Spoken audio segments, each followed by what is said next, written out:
আসসালামু আলাইকুম। আপনারা সবাই কেমন আছেন? আশা করি সবাই অনেক ভালো আছেন। আমি আজকে তৈরি করব ফুলকপির চপ।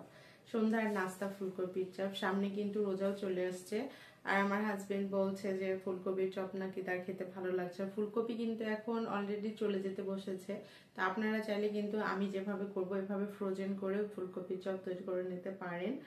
আর আজকে তৈরি করি, ইনশাআল্লাহ রোজার মধ্যেও আবার তৈরি করব। চলুন তাহলে দেখে নিই কিভাবে আমি তৈরি করছি আর সবাইকে সার্ভ করছি। সোহানা বুড়ি কি করছে? মটরশুঁটি, হ্যাঁ অল্প অল্প করে বাছতে হবে, একবারে সবগুলো বাছা যাবে না, অনেকগুলো আছে তো। একবার তোমার আঙ্কেল আমাকে কি যেন বিষয়ে বিট লেগে 2 কেজি মটরশুঁটি আমি বেশি করেছিলাম, আম্মা একটু করেছিল, মটরশুঁটি বাছিয়ে নিয়েছিল। কয়েল জ্বালিয়েছে সোহানা, এতই মশাতে কামড়ায় তোমার। আমি আর সোহানা একসঙ্গে থাকলে সোহানাকে মশাতে কামড়িয়ে শেষ করে দেয়। আমাকে খুব একটা মশা লাগে না, কিন্তু কালকে না পরশুর দিন একটা মশাতে কামড়িয়েছি, দেখো কি হয়ে ফুলে গেছে হাতের, যে এই জায়গাতে কামড় দিয়েছে একটা, একদম ফুলে গেছে। মশার কামড় না কি হয়েছে ওখানে বুঝলাম না। প্রথমে আমি ফুলকপিটাকে কেটে নেব।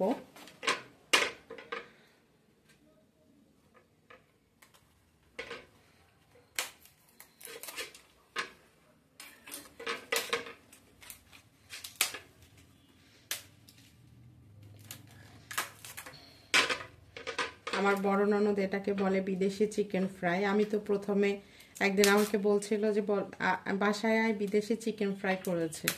আমি তো প্রথমত বুঝতে পারিনি বিদেশি চিকেন ফ্রাই কি বলছে।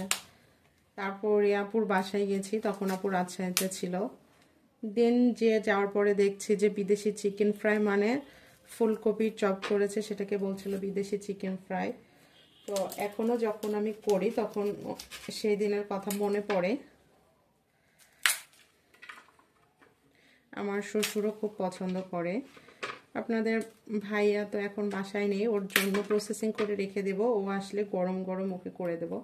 এখন আপাতত আব্বাদেরকে সন্ধ্যার নাস্তা করে দিই। ফুলকপি চপের জন্য ফুলকপি সবসময় একটু বড় বড়ই নিতে হয়, একদম ছোট ছোট ভালো লাগে না, তাই বলে এত বড় নেওয়া যাবে না। মাঝখান দিয়ে একটা করে ফাট দিয়ে নিচ্ছি আমি এত বড় বড়ই করব, এর চাইতে বেশি বড় করব না। এই যে দেখুন, এরকম করে সবগুলোই কেটে নেব।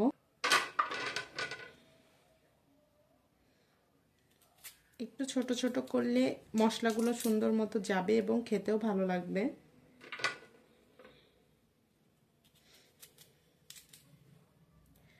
এটা একটু বেশি ছোট হয়ে গেছে, সমস্যা নেই।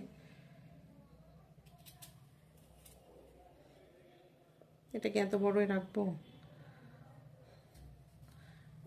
বড় বড় রাখলে রাখা যাবে, ঠিক তা না। এটা আমি তরকারির মধ্যে দিয়ে দেব। এটা নিয়ে নিলাম।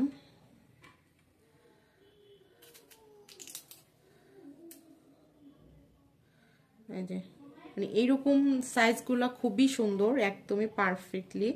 আর অবশ্যই এইরকম ধরার মতো থাকতে হবে, তাহলে কিন্তু আপনারা ধরেই সুন্দর করে ভাজতে পারবেন এবং দেখতেও সুন্দর চিকেনের মতনই লাগবে, চিকেন লেগ পিসের মতো। এটা আমি পুরোটাই রেখে দেবো, এটা আর আমি কাটবো না।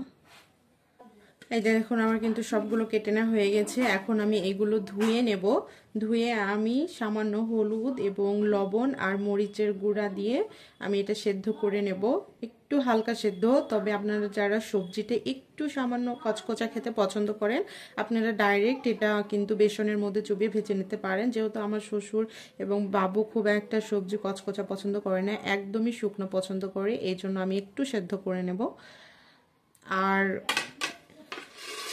আর এই যে এখানে এগুলো যেগুলো হয়েছে ডাঁটাগুলো এবং মাঝখানে এর যে বাকি কচকচে সুন্দর নরম অংশ, আমি কিন্তু এগুলো ফেলে দিই না। আপনারা এগুলো দিয়ে কিন্তু তরকারি, চচ্চড়ি, ইভেন এগুলো কিন্তু শুটকি মাছ বা চিংড়ি মাছ দিয়ে ভর্তা করলে বেশ মজার লাগে খেতে। আর এটার ডাঁটা ভর্তাটা কিন্তু বেশ ভাইরাল একটা ভর্তা চলছে। তো এই যে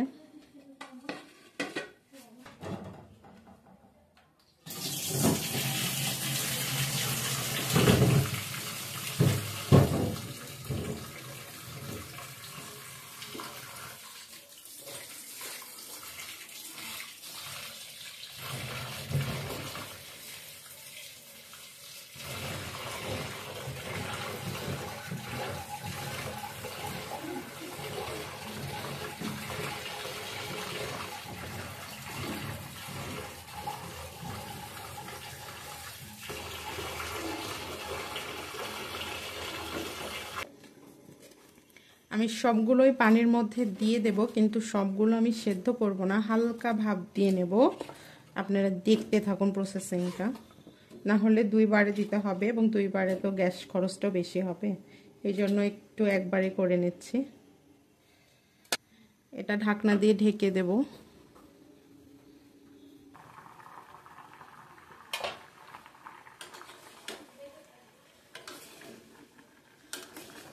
এই যে বলক উঠে গেছে, এখান থেকে আমি হাফ তুলে নেব এবং যতটুকু আমি বড়া তৈরি করব ততটুকু আমি রেখে দেব।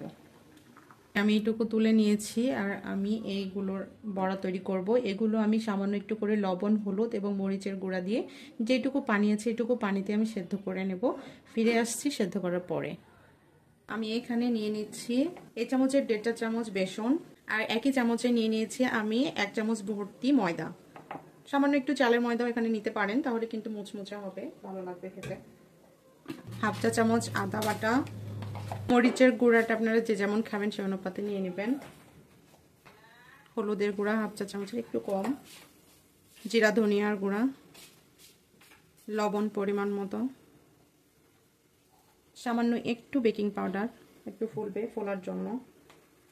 দিয়ে দেবো এখানে কালো জিরা। কালো জিরাটা একদমই অপশনাল, আপনারা চাইলে দিতেও পারেন নাও পারেন, অনেকেই পছন্দ করে আবার অনেকে পছন্দ করে না।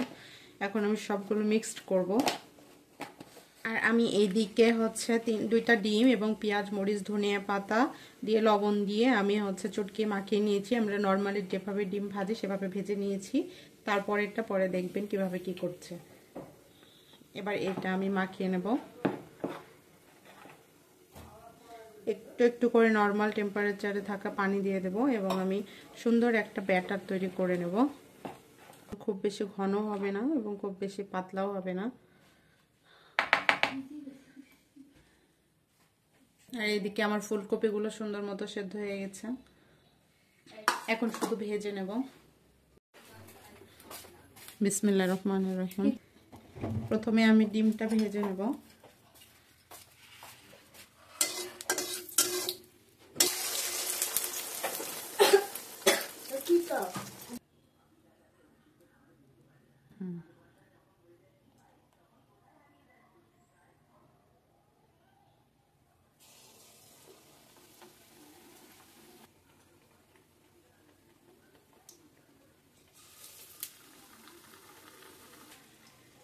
এই যে দেখুন, মনে হচ্ছে যেন আমরা যেরকম পরোটা বা লুচি যেমনি আমরা ফুলে ঠিক একদমই সেম রকম ফুলা ফুলেছে।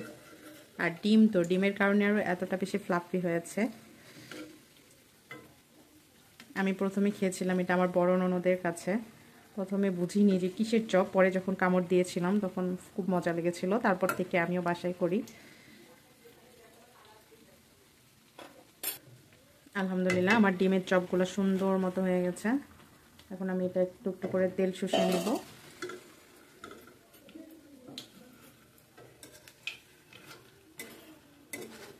এটা তেল শুষতে থাকুক, আমি এটা একটু একটু করে দিতে থাকি। কেন বসে থাকবো বলুন।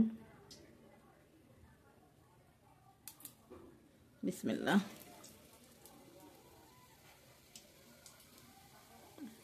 এই হাতলটা রাখলে কিন্তু ধরার জন্য খুবই সুবিধা হয়।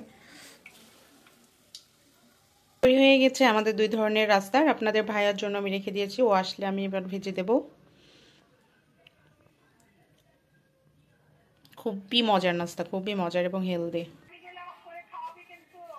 আচ্ছা ঠিক আছে, আচ্ছা যাও নাও তোমার ভাই থেকে নাও, নিয়ে খাও। কিসের খাওয়া দাওয়া? নাও চপ তুলে নাও। আরে এখন খাওয়ার পর্ব চলছে বড়পু। আচ্ছা ঠিক আছে। কেমন হয়েছে বলো, রিভিউ দাও। ভালো হয়েছে? আমাকে এরকম করে খাওয়াতে হবে কিন্তু। পারবা? ইনশাআল্লাহ দেখি। আচ্ছা ঠিক আছে। বাবু কেমন হয়েছে বলো? সেই স্বাদ? তাহলে মা ভালো করে রান্না করতে পারে? আচ্ছা ঠিক আছে, তাহলে মানা গেল। এটা একটু টেস্ট করে দেখি। দেখি আব্বা তোমার ওখান থেকে নিই।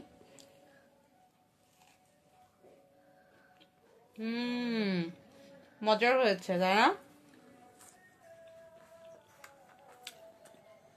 অবশ্যই এবার রমজানে আপনারা এরকম ইফতার আইটেম করবেন, আমাকে কমেন্টে জানাবেন। আর আমার ভিডিওগুলো যদি ভালো লাগে তাহলে অবশ্যই অবশ্যই আমার চ্যানেলটি সাবস্ক্রাইব করবেন এবং পেজটি ফলো করবেন। সবাই ভালো থাকবেন, সুস্থ থাকবেন। আল্লাহ হাফেজ, আসসালামু আলাইকুম।